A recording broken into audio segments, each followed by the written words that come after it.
Eh, Sebelumnya perkenalkan, nama saya Ahmad Akil Mukarram dengan NIM 07241007 dari Teknik Sipil 24. Kali ini saya akan membahas tentang peran geomatika dalam pekerjaan bidang teknik sipil. Nah, untuk materi pada hari ini kita bakalan membahas tentang 4 outline. Yang pertama yaitu tentang apa itu geomatika, kemudian ada peran dan juga manfaat dari geomatika itu sendiri. Yang ketiga ada teknologi dan alat, dan yang terakhir tentang peran geomatika dalam pekerjaan bidang teknik sipil. Nah, yang pertama yaitu apa itu geomatika. Jadi geomatika itu mengacu pada metode dan juga teknologi yang digunakan untuk mengumpulkan, mendistribusikan, menyimpan, menganalisis, memproses, dan menyajikan data geografis. Jadi kita bisa simpulkan kalau misalnya ilmu geomatika itu mencakup banyak hal. Kita bisa menganalisis, terus tuh kita bisa proses, dan kita bisa sajikan data tersebut. Lalu geomatika juga berperan penting dalam teknik sipil untuk pengambilan keputusan, perencanaan, dan desain. Nah, jadi tuh karena kita menggunakan teknologi yang bisa dibilang teknologi tersebut itu untuk analisisnya sendiri lebih cepat dan lebih efisien. Jadi dalam pengambilan keputusan kita bisa gunakan data-data yang sudah kita cari atau kita dapatkan sebelumnya untuk kemudian kita jadikan sebagai perencanaan dan juga desain. Nah, geomatika juga menyediakan data spesial dan alat analisis yang berbasis lokasi. Yang kedua, peran geomatika dalam teknik sipil. Nah, untuk peran geomatika dalam teknik sipil itu mencakup banyak hal, terutama ada 4 poin yang bisa kita jadikan acuan. Yang pertama yaitu perencanaan lokasi. Nah, geomatika juga bisa membantu untuk memilih lokasi yang lebih optimal, efisien untuk proyek ataupun konstruksi dengan menganalisis medan, tanah, kondisi lingkungan, dan juga fitur geografis. Dan yang kedua untuk pemetaan topografi. Nah, geomatika membantu membuat peta topografi akurat yang mempertimbangkan medan, lereng, dan pola drainase. Jadi karena kita pemetaannya itu menggunakan teknologi, otomatis itu tuh kayak bisa lebih akurat dengan ketentuan dan alat yang berbasis sudah yang terbaik. Kemudian yang ketiga, desain penyelarasan. Geomatika membantu merancang penyelarasan yang akurat untuk konstruksi jalan raya. Nah, jadi ini tuh masih ada sambungannya soal pemetaan topografi tadi. Untuk desain penyelarasannya, karena kita sudah tahu medan, terus tuh kondisi tanah, jadi kan kita bisa lebih mudah untuk ngedesain penyelarasannya jalan konstruksi jalan raya tersebut. Dan yang terakhir ada pemantauan berkelanjutan.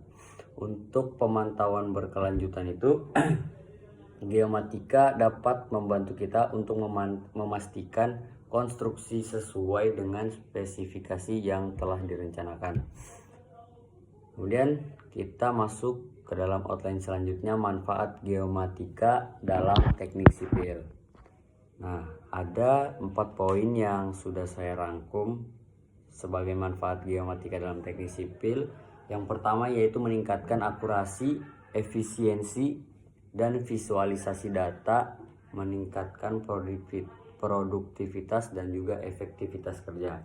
Nah, karena kita sudah menggunakan alat yang bisa dibilang berbasis canggih, teknologi yang terbarukan, jadi untuk akurasinya sendiri itu bisa lebih efisien karena kita tidak menggunakan secara manual pengukuran ataupun pengekiran menggunakan alat-alat yang sudah digunakan dalam geomatika itu sendiri. Kemudian yang kedua yaitu membantu perencanaan dan perancangan infrastruktur wilayah seperti jalan raya, jembatan, bendungan, dan gedung. Nah, jadi dalam geomatika sendiri kita tuh di materi sebelumnya kan ada soal menganalisis. Nah, karena geomatika tuh sistem yang berbasis teknologi dan juga kita bisa gunakan beberapa AI dalam penggunaannya. Jadi untuk perancangan dan perencanaan itu kita sangat bermanfaat kalau misalnya kita gunakan ilmu dalam geomatika dalam teknik sipil sendiri. Kayak kita bisa tahu kondisi tanah, terus tuh arah angin, gunung, kayak banyak yang bisa kita ambil ilmu dari geomatika sendiri. Yang ketiga yaitu membantu perencanaan dan perancangan infrastruktur konversi wilayah. Nah, untuk infrastruktur konversi wilayah ini kayak kita bisa observasi dulu daerah yang kemungkinan kita bakalan adakan proyek ataupun suatu bangunan yang bakalan kita buat. Di situ tuh kita bisa lebih mudah konservasinya karena dengan alat yang tadi kayak teodolit itu kan, dalam teodolit sendiri kita ada mengukur beberapa titik sebagai upaya perancangan kita dan juga perencanaan. Dan yang terakhir membantu perencanaan dan perancangan infrastruktur agropolitan dan infrastruktur wilayah pedesaan. Nah, karena itu tadi kita menggunakan alat-alat yang sudah canggih, kalau misalnya kita membuat sesuatu lebih mudah, apalagi untuk wilayah-wilayah 3T kayak ini tuh lumayan efisiensi waktu daripada kita harus ngebangun secara manual. Kita masuk dalam outline selanjutnya, yaitu teknologi yang digunakan dalam geomatika. Nah, untuk teknologinya sendiri itu tuh ada 3. Yang pertama teknologi pemetaan atau penginderaan jarak jauh. Yang kedua ada permodelan 3D yaitu sistem informasi geografis. Dan yang ketiga ada fotogrametri yaitu pencitraan remote sensing atau pesawat dan juga satelit. Nah, untuk alat ukur dalam geomatika sendiri itu yang umumnya ada 4. Yang pertama ada teodolit, itu yang sekarang pun dari kami bakalan gunakan alat ini beserta waterpassnya sendiri. Kalau teodolit itu kita ada ngukur suatu bangunan. Nah, nanti di situ bakalan ada titik-titik yang muncul pada saat kita melakukan pengukuran.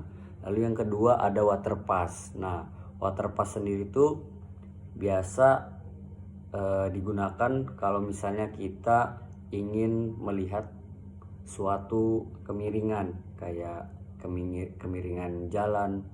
Biasanya itu akan ada kalau kita buat jalanan kita perlu tahu kemiringannya dan juga kondisi tanahnya. Terus tuh yang ketiga ada GPD geodetik.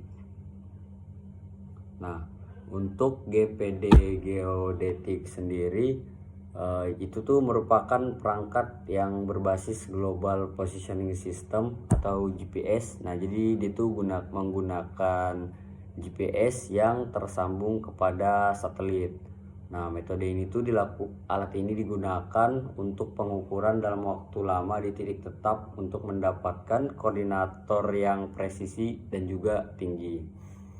Dan yang keempat ada klinometer. Nah, untuk klinometer sendiri itu merupakan alat yang digunakan untuk mengukur sudut kemiringan, ketinggian atau elevasi suatu objek. Alat ini digunakan dalam bidang geoteknik, geodesi, teknik sipil, kehutanan, dan geologi. Nah, sebenarnya untuk klinometer sendiri itu bukan cuma digunakan dalam geomatika, tapi ada beberapa bidang juga yang menggunakan alat klinometer ini. Lalu ada peran geomatika dalam geoteknik, dalam bidang geoteknik. Untuk peran geomatika dalam geoteknik itu merupakan pekerjaan yang dilakukan ahli geologi teknik, meliputi tentang penyelidikan bahaya geologi, geoteknik, sifat-sifat material, pergerakan tanah, dan stabilitas lereng, erosi, banjir, pengeringan, investigasi seismik, dan sebagainya. Jadi untuk bidang geoteknik itu sebenarnya paling utama dalam geomatika, karena dalam alat-alat yang kita gunakan itu sering berhubungan dengan geologi. Lalu selanjutnya ada peran geomatika dalam bidang struktur. Untuk pada bidang struktur ini kita bisa dapat 3 poin, yaitu informasi spasial, bisa menggambarkan bagaimana kondisi keadaan lapangan yang akan dibangun sebuah bangunan. Kemudian kita dapat menentukan titik borpil, dan yang terakhir memantau tiang pancang satu dengan tiang pancang yang lainnya agar tidak miring atau bergeser. Nah, ini tuh kita biasa gunakan teodolit. Jadi untuk memasang satu tiang pancang biasanya dalam jarak tertentu kita gunakan teodolit untuk mengukur apakah tingginya sudah sama atau belum. Lalu ada peran geomatika dalam bidang hidrologi. Nah, dalam hidrologi ada 3 poin juga yang saya rangkum. Yang pertama yaitu mampu menganalisa kontur tanah, kemudian menentukan jalur air melewati peta, dan mengetahui ketinggian air. Nah, jadi karena tadi kita gunakan sistem pesawat yang terhubung kepada satelit, jadi kita tuh bisa menentukan jalur air melewati peta dengan teknologi tersebut. Lalu ada peran geomatika dalam bidang transportasi. Nah, untuk peran geomatika dalam bidang transportasi itu tuh kita bisa menganalisa anggaran agar lebih efisien, kemudian memudahkan dalam mengambil keputusan yang efektif di daerah perencanaan. Mungkin dari saya itu saja. Mohon maaf jika ada kesalahan atau perilaku yang kurang baik. Saya ucapkan terima kasih banyak. Wassalamualaikum warahmatullahi wabarakatuh.